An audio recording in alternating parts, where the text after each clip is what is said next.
In this video, we're going to talk about activity-based costing, which is sometimes abbreviated as ABC. So with ABC, what we're looking at is non-direct costs. So when I say non-direct costs, what we're ruling out, what we're not thinking about, is things like direct materials, direct labor, and the reason is that we can easily trace these costs to a product, to a division. It's not difficult for us to do that because they're direct costs. But when we think about non-direct costs, things that aren't as easily traceable, we basically come up with ways to try and allocate that overhead to products. And what we usually use are things like the number of machine hours or the number of labor hours. And we basically use these as proxies, as drivers of all of our non-direct costs. And we'll just say, in general, we'll just talk about, let's say, our overhead. So when we think about our overhead, let's say we have $500,000 in overhead, we just say, okay, well, how many labor hours did we have? And then we'll just divide that into this overhead figure. That'll give us an amount, a rate. That's our cost driver. And then we just go ahead and apply that to basically come up with ways to cost things out and to kind of get into these non-direct costs. Now, activity-based costing in that sense is no different. That it's not, we're not getting into these direct costs. We're still trying to kind of allocate costs. And activity-based costing is basically a different, more precise way of doing it than just simply looking at machine hours or labor hours. So it's more precise. But it also takes more information. It's actually more difficult to implement. So let's just jump into an example. So let's say in our example here that you've got a firm that is going to manufacture two products. So we've got two products, and let's say that these product lines, let's say you are really into the outdoors and hiking, and so you're going to make hiking packs. So like the backpack that a hiker would wear.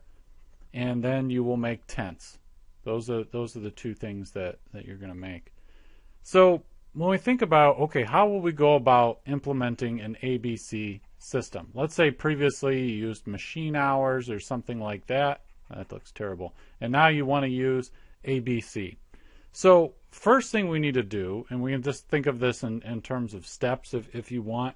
The first thing we need to do is identify kind of the activities that we're looking at, the activities that we're trying to allocate. And in this case, just to kind of make the example easier, I'm just going to say that what we're trying to allocate or spread out, we're just going to call it overhead. Now, I could get into the specifics of this type of overhead and say, okay, this has to do with some equipment depreciation. It has to do with the janitor's salary. It has to do with these other things that have to do with the warehouse.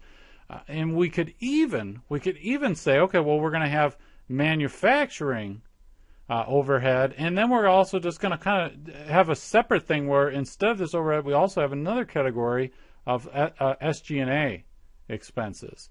You can do whatever you want. Remember, this is we're doing costing, and this isn't for external reports. This is just to produce useful information for managers to make decisions. So you can have costs that aren't seen as typical overhead costs, like your SG&A or customer support costs, in this figure, or you can break it out separately. Now, I'm just going to lump it all here to make it easier for you to understand how to do activity-based costing. So let's say that we took a look and we said, well, you know what? We've got, in terms of our overhead, we've got $1 million. That's what we're looking at. This is manufacturing overhead, some of the SG&A costs. We just lumped it all and we say overhead is $1 million. That's what we're dealing with. So what we want to do is now we've kind of got our activity here or what it is that we're going to be trying to spread across these different products here, our tents and our hiking packs. And so now we can say, okay, well, let's put this into cost pools. Let's take this $1 million and let's put it into different pools. So what these cost pools are, let me just change colors here. So let's say here, I'll just put cost pools as our heading. Which basically these are categories that kind of comprise, well, how was this $1 million spent? And we'll say that some of it was spent on assembly. Some of it was spent on putting together the hiking packs, putting together the tents. We had to assemble those items before we could ship them out. And so we said that assembly is going to be one of these cost pools. Now, when you say, hey, we've got a cost pool here, you also need to say, okay, well, how would we measure that cost pool? How would we say that, okay, we're incurring some of that cost? Like, what's a good driver for the assembly cost? And we'll just say, okay, our measure, let's put that over here, our measure of this activity, of this cost object here, we'll say that it's going to be the number of units produced. Number of units produced. And here's a way to think about this is say, okay, if we produce more units, if we produce more tents, then we're going to incur more manufacturing overhead, or we'll just say general overhead, related to the assembly function. All right? So some of this $1 million is going to come down here and go into this cost pool. We don't know how much yet. We're going to get into that. Let's just finish going through our cost pools. So our second cost pool, let's say it's processing orders.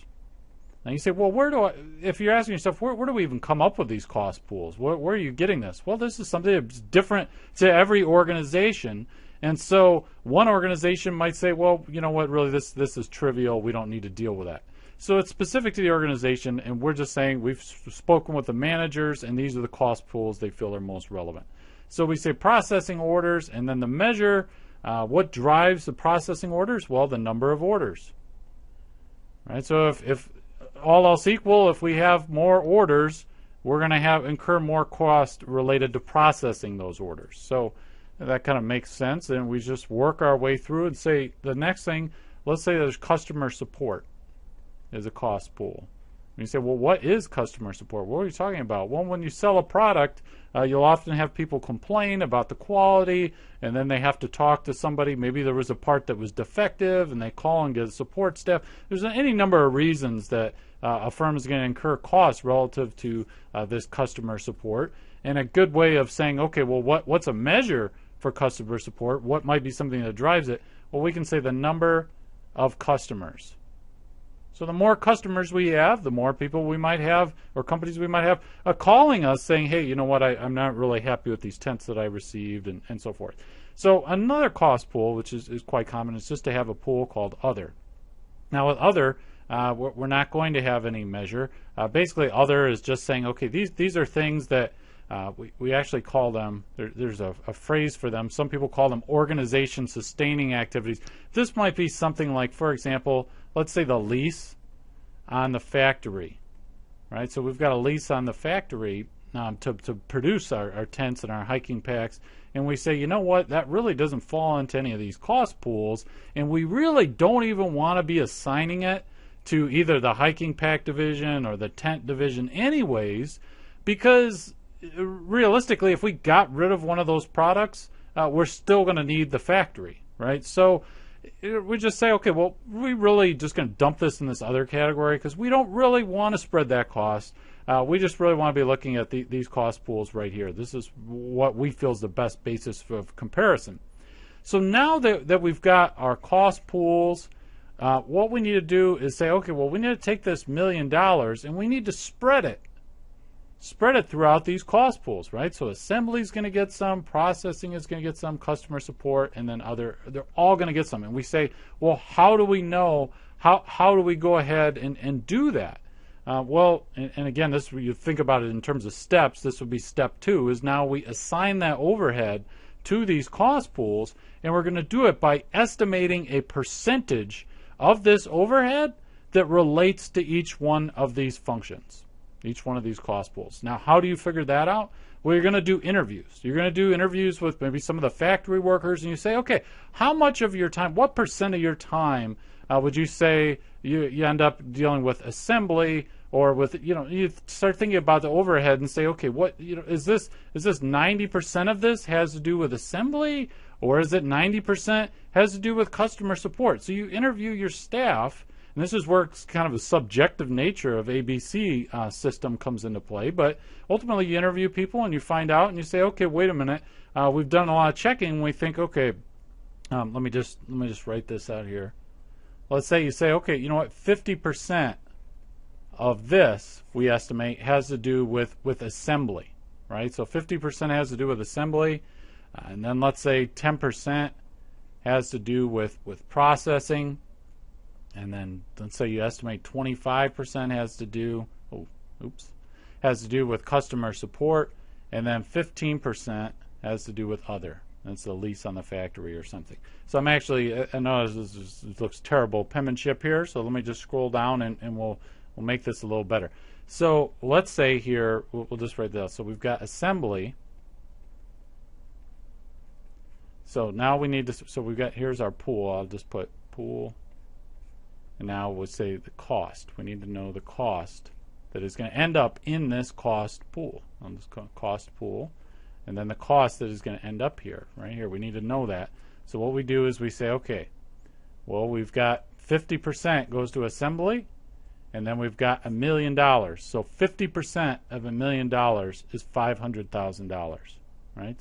So then we take $500,000 and put it here into assembly, right? That's just saying that of that overhead, that big bucket, we're going to dump it into a smaller bucket here and say, okay, assembly. Now, I'm just going to bring with us our activity measure. If you remember that we said that we had, we're going to look at the number of units. We're going to say we're going to, here, let me just, I'll scroll back up for you to see that. Where did we have it? Oh, it's right here. Okay, so we said we were going to measure this with the number of units for assembly. So now I'll just bring that down, and now we say, okay, well, as we're doing this, we'll just say, well, how many units are we budgeting for this year? How many units are we expecting to sell? Well, let's say it's 20,000. So we'll just collapse this all into one step. We've got our cost pool over here, assembly. We're saying, okay, of that $1 million of overhead, 50% or 500,000 belongs with assembly, and we're expecting 20,000 units that we're actually going to assemble. So why I've got all that will become important in a minute. Let me just figure out what we've got for the next one, which is processing. So we'll say here we've got processing. Now we need to know the cost for processing, right? So we say, well, we've got 10% of that million, right? Remember that million right here. Say 10% applies to processing. So that's going to be $100,000. So I put 100,000 here. Now remember, processing, we say it's based on the number of orders. Well, how many orders are we expecting? Okay, well, we talked to the sales department. We talked to somebody. They said, well, we're expecting 1,000 orders. So then we put in 1,000 orders, right? So next up is our customer support. So we'll just call this support. And we need to know the cost for this. So we say, okay, it's 25% that we estimated of that million, right? So that means that we're going to have 250,000 gets dumped in the support bucket, right? Now we add the number of customers was our measure for support. So we're going to, let's say that we have 200 customers. We're expecting to have 200 customers. And then in our other category, that's just 15% of that million. Let me scroll down a bit. So other is going to be 150,000. And here we don't have an activity because it's just, we're not measuring it. We're just saying we actually don't want to consider it. So now if you add all this up, you're going to get to $1 million, right? So we basically just took that million and we spread it across these cost pools, right? That's all we did here. So now let's go down. And now, if you notice that, okay, we've got our cost pool, we've got the cost, and we've got the activity, what we can do is a really convenient thing, which we can just say, okay, let's take the total cost and divide it by the number of units or the number of orders, customers. For each one, it's different, but you get the idea. We're taking this column and dividing it by here. So, and that'll give us our rate. We'll just call that our activity rate, okay? So let me change up here so we don't keep having the same. So we take the 500,000, divide it by 20,000 units, and that's going to give us $25 a unit. $25 a unit. Okay. Now we take the 100,000, the processing costs, and divide it by 1,000 orders, and that's going to give us $100 an order. Okay, now we take the 250,000 support costs, divide it by the 200 customers that we're expecting to have, and that's going to give $1,250 in cost per customer. And again, we don't have a rate for other because we're not even going to consider that with our ABC system. So what we really got here, if you notice, we've got 3 rates, right? Now, this isn't all that different from before when we used to do, we take our machine hours and our labor hours, and divide that into our manufacturing overhead and get some kind of plant-wide overhead rate. But now what we're doing is we're saying, hey, there's really a lot that's driving that overhead. You know, we've got some assembly going on here, we've got processing the orders, we've got some customer support, and really, we don't want to just take one rate for the whole plant and just say that's going to tell us about overhead. We've got 3 different rates here, right? So it's going to allow us to be more precise when we're actually pinning down of that $1 million in that overhead bucket, what applies to tents and what applies to our hiking packs. So now that we've got these rates, we can do a lot of things with that. Right now, what I'm just going to do is I'm actually going to break it out by hiking packs and by tents. All right, so let me change colors here again. How about purple? Okay, so let's say that, and we'll just, you know, if we think of this in terms of steps, you know, we started in step 1, we defined what our activities were, the cost pools, the measures, and then step 2, we assign the overhead to cost pools based on, you know, employee interviews, talking with people. Then we calculated the rates, right? That was the last thing we did, and now we can use those rates to assign overhead to cost objects. So let's say we want to know the costs for the hiking packs division or product line, and then we've got the tents product line.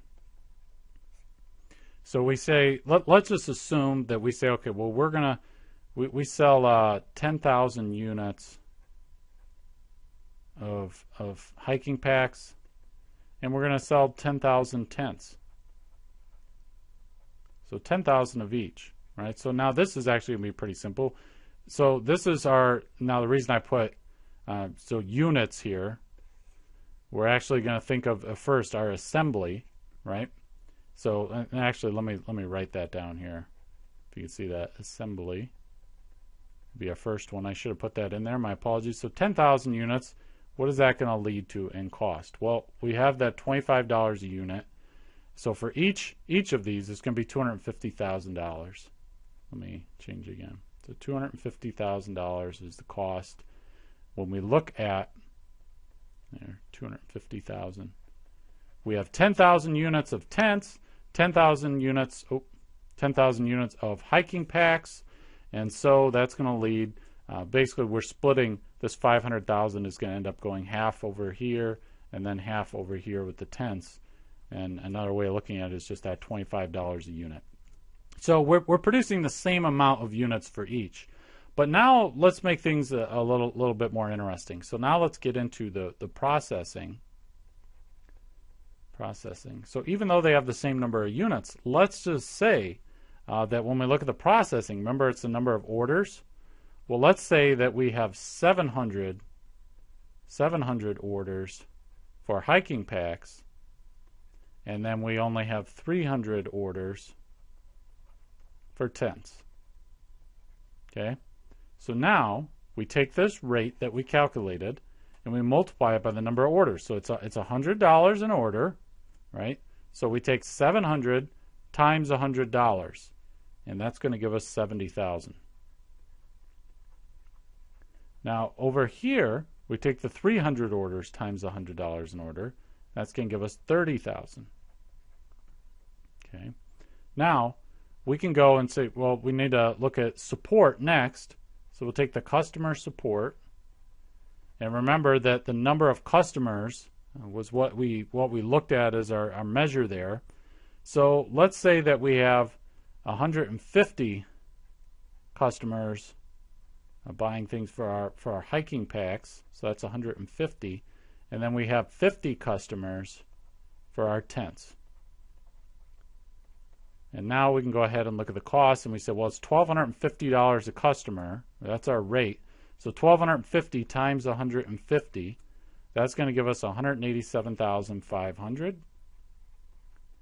And now that 1,250 times 50 customers is going to give us 62,500.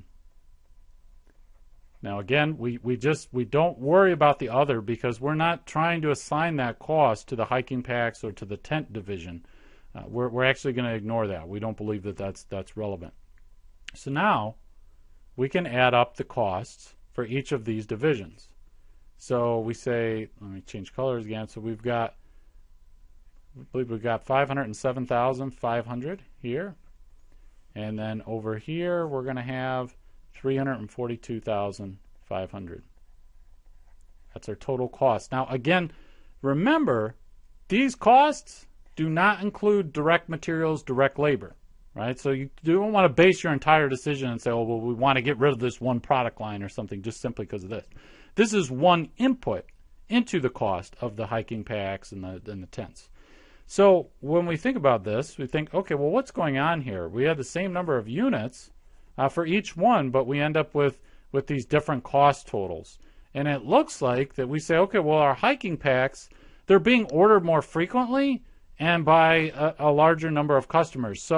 So basically, because of that, because we have more customers who decide maybe they're making smaller orders instead of one large order, because of that, it's actually costing us more money, even though, see, we're costing us over $150,000 more in terms of that overhead bucket, because even though we're doing the same number of units, because of this discrepancy between 700 orders here, 300. So basically, the tents, even though it's the same number of units, it's a lot less hassle in terms of these two items, and so it's actually costing us less when we just look at that overhead bucket. Now, another thing to think about is if you take this number and add them together, it does not equal $1 million. And you might say, hey, that's weird.